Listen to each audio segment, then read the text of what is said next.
My dear universe, मेरे प्यारे मंडल। पिछले अध्याय में प्रमाद के बारे में ज़्यादा व्याख्या नहीं हो पाई, तो इस अध्याय में हम प्रमाद पे थोड़ा चर्चा को आगे बढ़ाते हैं। प्रमाद ऐसी अवस्था इंसान के अंदर क्यों है कि वो जागते हुए भी सोया हुआ प्रतीत होता है। क्या हम वाकई में दिन के समय जो भी कार्य करते हैं, जो भी चीज़ें में हम अपने आप को पूरी तरह सम्मिलित मानते हैं, तो क्या वो जागरूक अवस्था में है या ये सिर्फ हमारी एक सोच है कि हम जो भी कार्य कर रहे हैं उसमें पूरी तरह होशो हवास और जागरूक अवस्था में कर रहे हैं। प्रमाद ये नहीं कि आप फिजिकली सोए हुए हो। प्रमाद वो है जब आप चीज़ों को जानते हुए भी उसके बारे में अनजान होते हैं। इस प्रकार की काफ़ी उदाहरण हमारे दैनिक गतिविधियों में पाई जाती है। उदाहरण के लिए हम सभी एक दूसरे से ये बहुत पहले से ही कहते आए हैं कि सबका मालिक एक।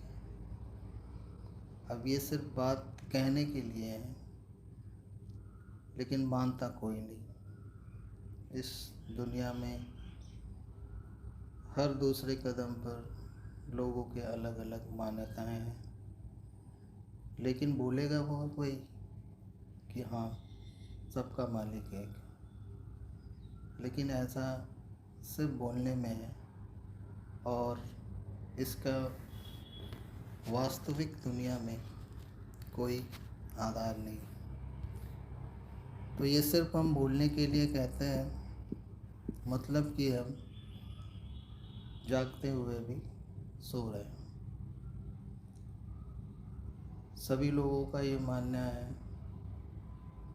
कि हर किसी में भगवान है। ये भी सिर्फ हम सिर्फ ऊपर से ही बोलते हैं, अंदर से जो आपका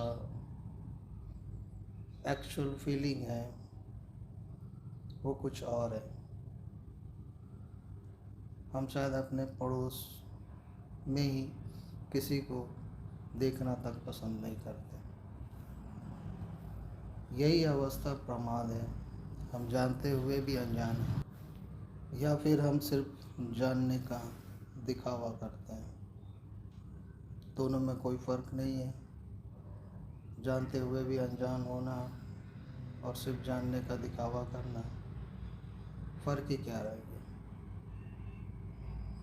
इसी बात पे और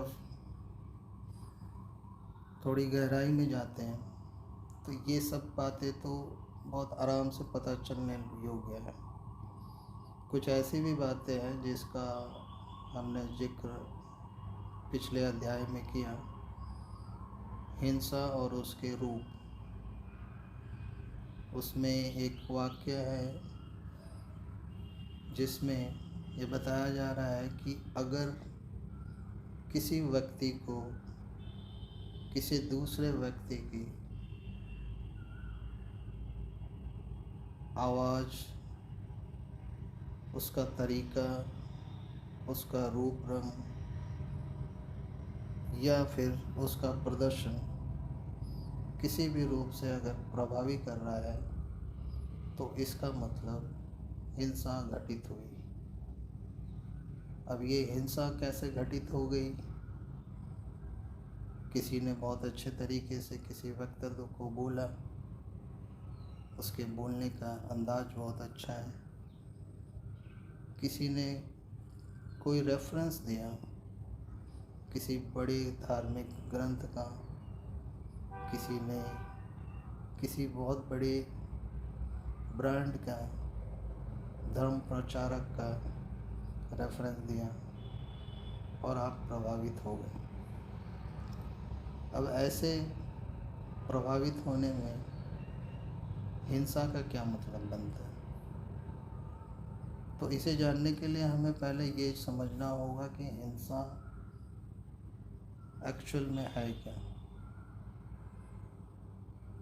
किसी को भी अगर हम किसी प्रकार का दमन, दबिश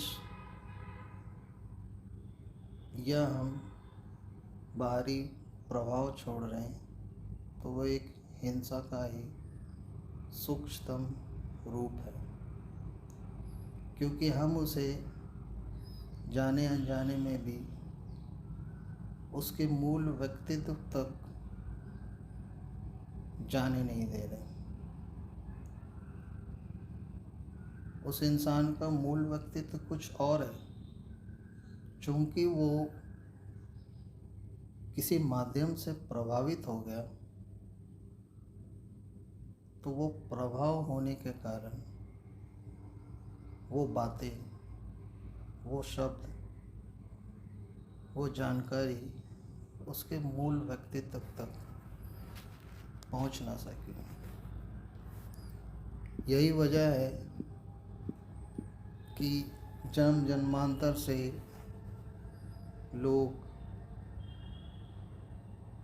ग्रंथ, वेद, पुराण, बाइबल, प्रवचन, सारी अच्छी चीज़ें सुनते आ रहे हैं, लेकिन वास्तविक जीवन में इसका अनुकरण करना तो बहुत दूर की बात है।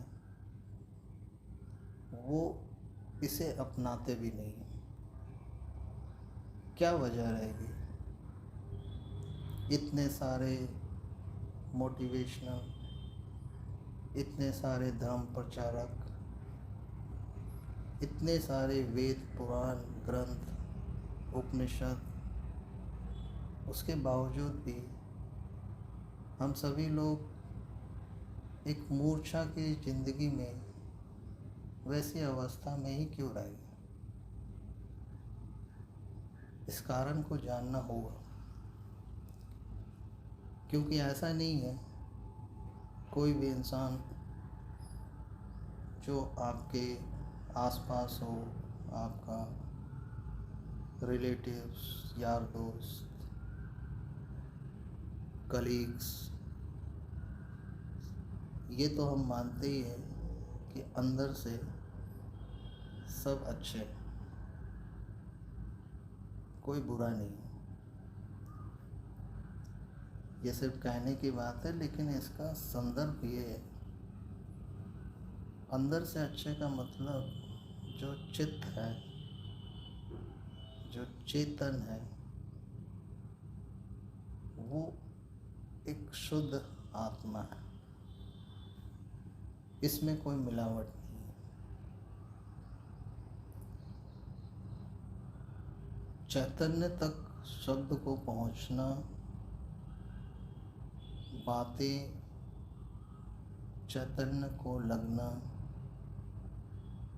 यहाँ तक ही पहुंचाना सबसे कठिन काम है।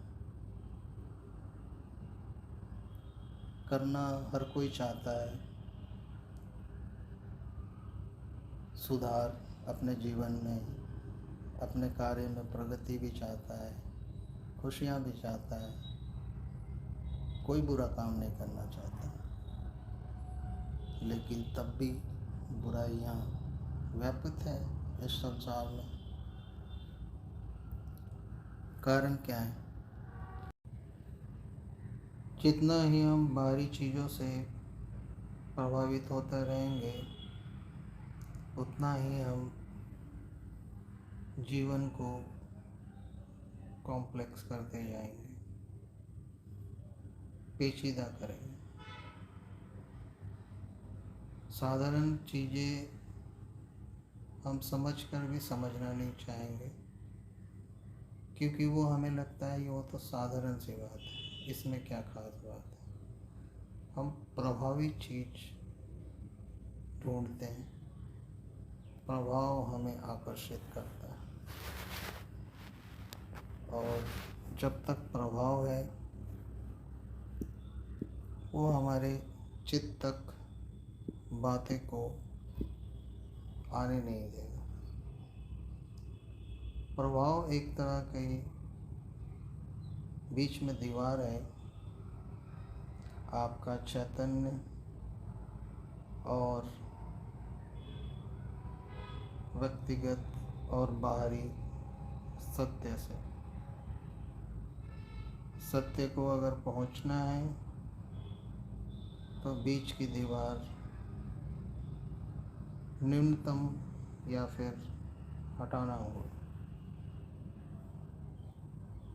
मैं ये नहीं कहता कि इसमें प्रभावी लोगों का कोई दोष है जो अच्छा प्रभाव डाल रहे हैं,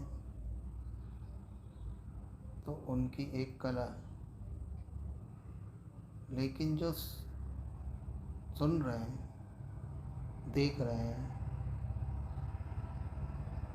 वो प्रभाव से आगे जा नहीं पा रहे। वो बस प्रभावित होकर उसके मूल सिद्धांत, मूल बातें तक समझना नहीं चाहते या उन्हें अंदर लाने नहीं देना चाहते। शायद यही वजह है कि पुराने राजा महाराजाओं के समय में जो हमने कथाओं में सुना है कि उनके जो भी पुत्र वो गुरुकुल या आश्रम में जाकर अपनी शिक्षा ग्रहण करना चाहते थे ताकि उनके पुत्र, उनके संतान प्रभावों से दूर रहे। इसके विपरीत आज स्थिति अलग है। प्रभाव किस तरह से हिंसात्मक हो जाता है कि आज की जीवन में इसे सोचना और समझना बहुत ही मुश्किल है। जीवन के हम जनरल चीज़ें जब नहीं समझ पा रहे हैं तो इतनी गहराई में चीज़ों को समझना ना किसी के पास इसका समय है, ना ही इस पे तर्क विवेचन करने की ज़रूरत समझते हैं।